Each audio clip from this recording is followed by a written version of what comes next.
Time for some postmortem again. एक दफा हम कर चुके हैं, अभी दोबारा कल टीम की परफॉर्मेंस वाज अ डिजास्टर, लेकिन हम पुरुमीद हैं और हम दुआ गो भी हैं कि अगला मैच जो इंडिया से है वो हमें लाजमी जीतना है। लेकिन नेचुरली देखें, बात करना तो जरूरी है ना कि जब तक we have to do some positive criticism जिसको कहा जाता है, we need to point out certain things. तनकीद बराए इस्लाह हम करना चाहते हैं और ये तनकीद बराए इस्लाह आपको पता है हम तब से करने की कोशिश कर रहे हैं जब से स्क्वाड का ऐलान किया गया।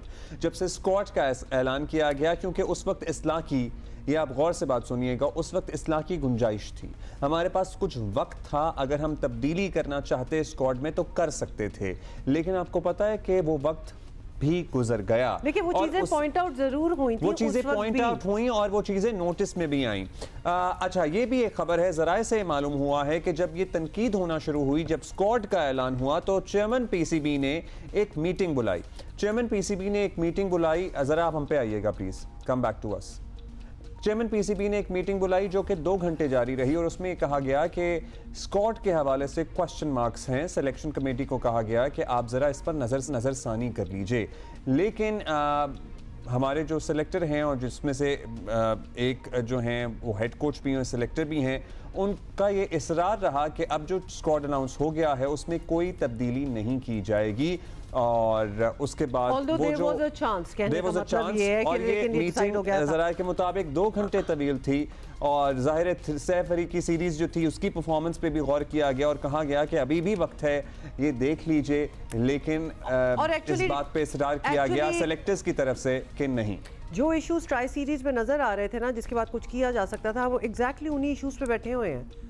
तो हम वही चीज़ है, कोई नई प्रॉब्लम्स हमारी नहीं हुई, ये हो रही थी इस पे कब से बात। और उसके बाद वो कट ऑफ डेट गुजर गई। पॉजिटिविज्म की जब बात कर रहे हैं, naturally we both don't stand anywhere close to the experts that we have, तो उन्हीं से बात करेंगे और उन्हीं से पूछेंगे। राशिद लतीफ़ हमारे साथ है। राशिद भाई, गुड मॉर्निंग है कि नहीं है, ये तो खैर बाद में डिसाइड होगा। गुड मॉर्निंग है सर। मॉर्निंग और मौसम तो पूरे मुल्क का अच्छा, उसके बारे में बात ही नहीं की। नहीं, अभी नहीं कर सकते ना, बाद में करेंगे। राशिद भाई, दिल का जरा अफसरदा है। ये जो हमें टाइटल मिला हुआ है ना हमारी टीम को, बीइंग अनप्रेडिक्टेबल, वो बड़ा ही जबरदस्त किस्म का टाइटल है और वाकई हम बड़े अनप्रेडिक्टेबल हैं। तो आपके लिए कल के मैच का टर्निंग पॉइंट क्या था? हाँ, टर्निंग पॉइंट वही मिसिंग हमारे बॉलर्स की अच्छी कारकर्दगी नहीं रही, हमने आउट कर लिए थे। ऐसा लग रहा था कि तक या 260 तक टोटल होगा, लेकिन रिसोर्सेज नहीं थे हमारे पास। जो पेसर्स हैं हमारे या स्पिनर्स, वो सही से संभालने अच्छी बॉलिंग भी नहीं हुई। टर्निंग पॉइंट एक दफा फिर फिलिप्स रहे, भी मैचेस हुए हैं पाकिस्तान के खिलाफ ही वो अच्छा खेलते हैं, जिस तरह से उन्होंने मारा है हमें था उनका। और पाकिस्तान की शायद हमें बैटिंग के साथ साथ बॉलिंग की नहीं हो गई है। हम हर मैच में इतने ज्यादा रन कंसीड करते हैं कि हम बना नहीं पाते। सिर्फ एक मैच 353 रन हमने, जहाँ 300 रन होते हैं हमें दिए। आपने सिलेक्शन की बात राशिद भाई, ये बड़ी इंपॉर्टेंट बात है, आपसे हम कोशिश करते हैं we will connect you again. हाँ, क्योंकि आपकी आवाज जो है ना डिस्टॉर्ट हो रही है, या तो हम ऑडियो पे ले लेते हैं कुछ, क्योंकि हमने आपसे बहुत सी बातें करनी है और खास तौर पे फ़खर की जो इंजरी हुई ना, एक तो फ़खर की इंजरी बिल्कुल वैसी हुई जिस तरह साइम की भी इंजरी हुई थी, उससे पहले एक दफ़ा हारिस की भी हुई थी, शाहीन शाह की भी हमारे हुई थी। फील्डिंग कोचेस क्या कर रहे हैं? हाँ, वो बहुत, क्योंकि वो एक क्या कहते हैं, टर्निंग पॉइंट तो नहीं, लेकिन उससे एक बहुत बैड किस्म की एक सिचुएशन और उस इंजरी के साथ फिर उनसे बैटिंग कराना, क्या ये दुरुस्त फैसला था? फिर टाइम उनका मैनेज होना पड़ा उस वजह से, फिर वो बैटिंग के लिए आए तो वो सारों के सामने ही था। और उसके बाद अब क्या वो अगले मैचेस के लिए दस्तयाब होंगे कि नहीं? Should he have even come back to bat और वो नॉट? उस तकलीफ में भी जो बैटिंग कर रहे थे वो बाबर आजम से बेहतर कर रहे थे। हाँ, लेकिन वो बिग हिट्स ही की कोशिश हो रही थी, because he could not run between the wickets, जिसकी वजह से बाबर कुडंट प्ले। अदरवाइज चले, अदरवाइज को छोड़ दें, लेकिन उस कॉम्बो में तो बिल्कुल ही बाबर से भी नहीं खेला जा रहा था, बिकॉज वो क्या करते, भाग तो पा नहीं रहे थे। अच्छा जी, राशिद भाई हैं हमारे साथ? जी राशिद भाई, आपको आवाज आ रही है? आप सिलेक्शन की बात कर रहे थे इससे पहले। जी राशिद भाई, कंटिन्यू। जी बिल्कुल, जिस तरह से हमारी बॉलिंग हुई है और एंड पे हम 100 रन से ज्यादा कंसीड कर रहे हैं, तो मेरे ख्याल से बहुत सारी चीजें, अभी तो खैर टूर्नामेंट चल रहा है, अभी आस है हमें कि इंडिया के खिलाफ अच्छा खेल के हम वापस आ सकते हैं। लेकिन जिस तरह से हम काफी अच्छे से बात किए जा रहे हैं कि हमारी जो टूर्स हुए, जिन प्लेयर्स को आजमाया गया उनको नहीं दिया गया, और सिलेक्शन कमेटी पे बात आती है तो हर कोई आर्गुमेंट करने लगता है, पाकिस्तान क्रिकेट बोर्ड से भी और वैसे भी, कि नहीं मेरे ख्याल से ये सही है, ये गलत है।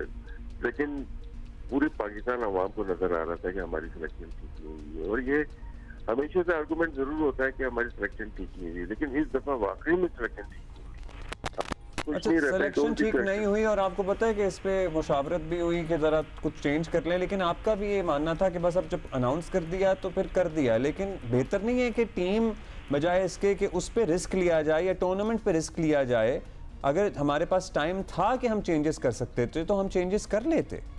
देखिए, दो चीजें थी, दो प्लेयर्स हमें चाहिए थे, एक ओपनर हमें लाजमी चाहिए था और एक स्पिनर हमें चाहिए था, वो कोई भी होता, शायद शादाब होता, क्या ऑप्शन होते अगर होते तो आपके ख्याल में? नहीं, 3 स्पिनर थे हमारे को, कोई भी हो जाता। फैसल अकरम को खिलाते हुए आए थे, सुफियान मुकीम को हम खिलाते हुए आए थे, अब्दुल्ला शफीक हमारे पास थे, इमामुल हक थे, तो इसकी तो तस्करा हम करते हुए आए थे। देखिए, कल बैडलक तो हुई है थोड़ी सी, लेकिन हम तैयार नहीं थे। ये ताहिर ओपन करते हैं तकरीबन, आप देखें तो 17-18 इनिंग उन्होंने ओपन किए और 50 का उनका एवरेज स्ट्राइक रेट भी अच्छा है, तो हमने ओपन करा दी। तो इनको यही नहीं पता कि हमारे बीच में एक ऐसा है जो कि अभी स्टेज जो डोमेस्टिक होती है उसमें ओपन करता हुआ आया है, तो वो देखिए जब आपके पास एक आ जाता है।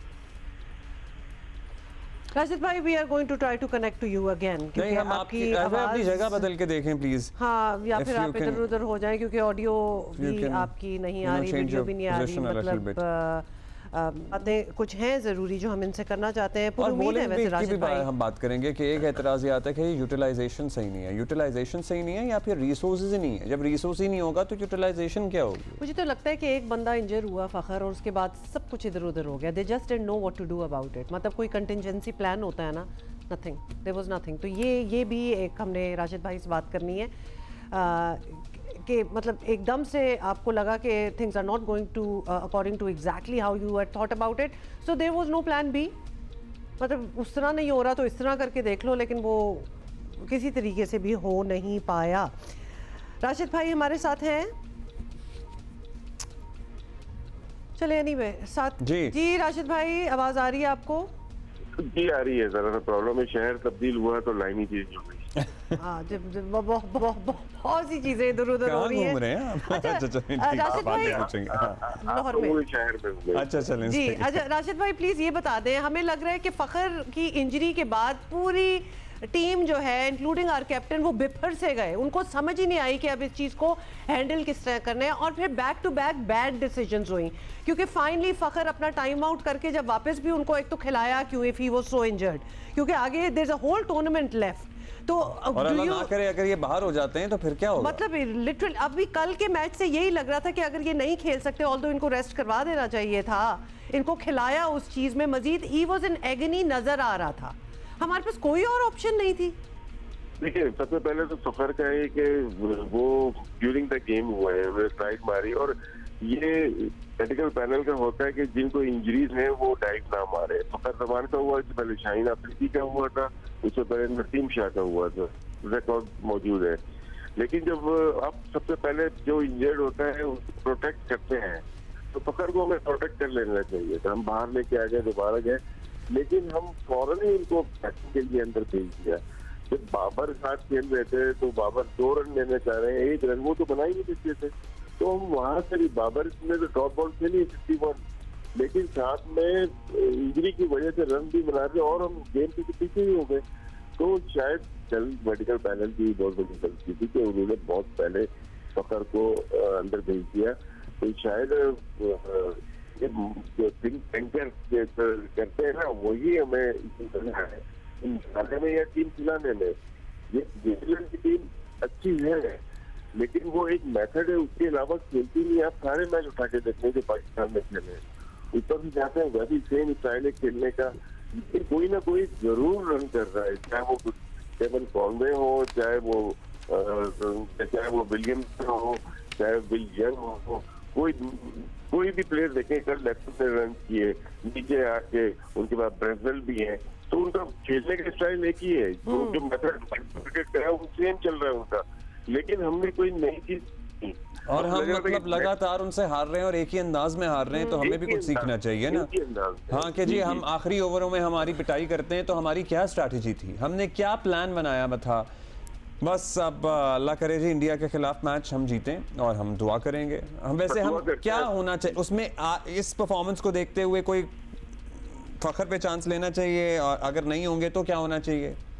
नहीं, फखर पे तो इंजरी है ना, बिल्कुल चांस नहीं लेना चाहिए। फील्डिंग पूरी 50 ओवर है, फिर बैटिंग है, मेरे ख्याल से तो जरूरत नहीं है। तो फिर आपके पास जो रिसोर्सेज एक्सपोज हो जाएंगे ना, अगर अच्छे होंगे तो ठीक है जीत। उस्मान खान को खिला लें, ये ताहिर को ओपन करा दें, अगर है तो ये कर जाएंगे, ऐसा नहीं है। लेकिन इनको खुद बिलीव नहीं है अपने प्लेयर्स के ऊपर। बिल्कुल, ये आपने तो बिलीव है इनके पर, अपने प्लेयर को खुद बिलीव नहीं है, इसलिए चांस देना नहीं चाहते। राशिद भाई बिल्कुल आपने सही बताया, और कल जो फखर के इंजरी के बाद जो पैनिक बटन हमारा ऑन हुआ है ना, उससे भी हमें पता चल चुका है कि यहाँ खुद there is a lack of confidence within the team, on the team itself. Team selection में ऑब्वियसली कहीं ना कहीं तो कुछ हुआ है, गलतियां हुई हैं, मतलब हर कोई पॉइंट आउट भी कर रहा है, नजर भी आ रहा है, तो अब उसको क्या डिफेंड करना। राशिद भाई, और ये नहीं है कि हम इस मैच के पहला चैंपियंस ट्रॉफी का मैच हारने के बाद ये डिस्कस कर रहे हैं कि टीम सिलेक्शन में गलतियां। जब से ये टीम अनाउंस हुई है तब से हर रोज इस शो में, आई एम श्योर जियो के अदर शोज में भी ये बात डिस्कस होती है कि देख लीजिए इसको, प्लीज देख लीजिए, बराए मेहरबानी देख लीजिए, काइंडली देख लीजिए, हम आपके बड़े मशहूर होंगे, देख लीजिए। Who know the business, who know the sport, the game, वो कह रहे हैं, everybody is saying।